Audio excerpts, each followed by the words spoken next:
3, 2, 1. Broadcasting from beyond this close location for reasons of security and security. This is MLK Music Loves Karaoke with your hostess and hostess, DaveMX and Mo Man'ë. They will bring you the freshest news from the garden of music. In the deep end, we're always jumping into something.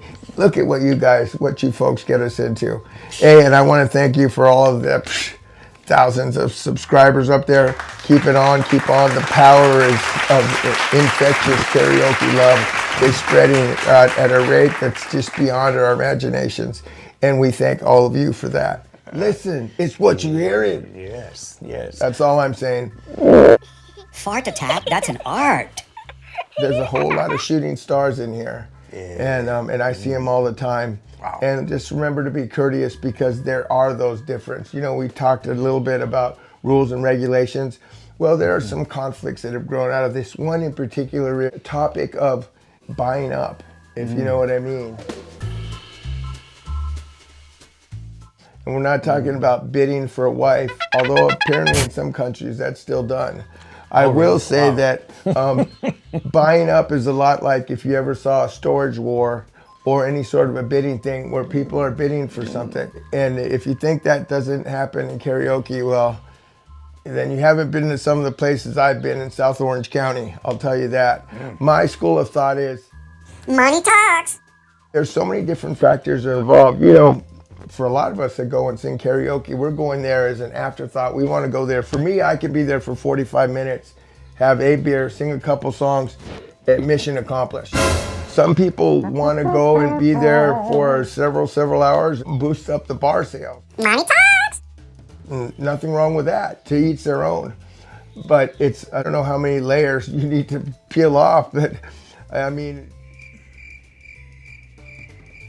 just a short amount of time with peels off the necessary, it provides me with the elements that I look for.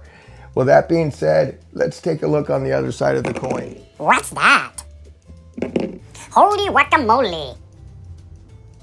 How about the host or the KJ, the guy who's working, maybe he does that as a full-time job. How is he impacted by these things? Well, the controversy lies in some bars or some places. They simply don't allow it. No, there's no buying up. Money doesn't talk. You don't care if you're King Kong, Godzilla, or Liza Minnelli. You don't get up to the top of the list and do your thing. You gotta wait in due time. Patience is a virtue. Other bars, and I understand this too, where on Fridays and Saturdays there's a big crowd and people want to buy up and they know that's a thing. And the KJ, who maybe his full-time job is, you know what, he's making a couple $100 extra on the weekends because of that. And I'm not going to deprive no man of earning potential money, especially if it's in the form of a tip or a propina, depending on your language. It's extra money that we want to give them. It's not obligatory.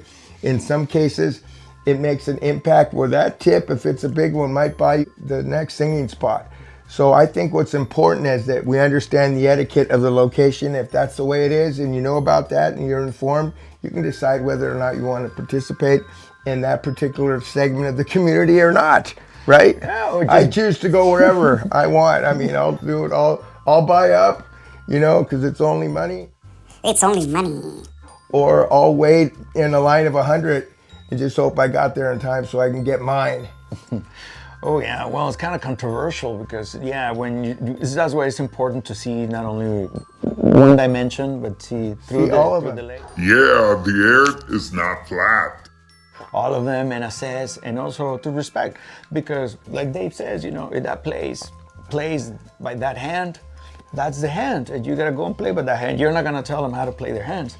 So you're gonna enter into a lion's den. You don't wanna be there. You wanna be with the lions also, you know, having fun, not just like, you know, provoking them or provoking any type of entitled behavior. Absolutely. Yeah. It doesn't matter if you are a trust fund baby and you were born under the OC, you know, curtain. You don't get to go into somebody else's house and tell them what to cook or tell them to take their shoes off in their house. Exactly. So when we go to somebody's house, that being their facility, their bar, their restaurant, wherever it is that's having this little functional gathering of the karaoke culture, we need to be respectful and acknowledge their rules. Absolutely. It's not our house.